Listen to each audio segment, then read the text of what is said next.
बात बताऊं, अपना जो मंदिर है ना पूरा ग्रीन बेल्ट से ना घिरा हुआ है, पूरा ही जंगल का एरिया है। तो यहाँ पे इतने ज़्यादा वाइल्ड एनिमल्स आते हैं ना।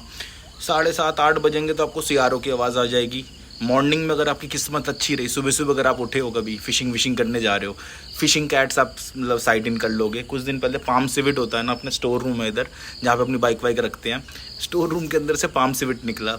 सुबह आज की बात कर रहा हूँ, आज की 3 या 4 मुझे बान आउल इसी पेड़ से उड़ते हुए जाते हुए दिखे। तो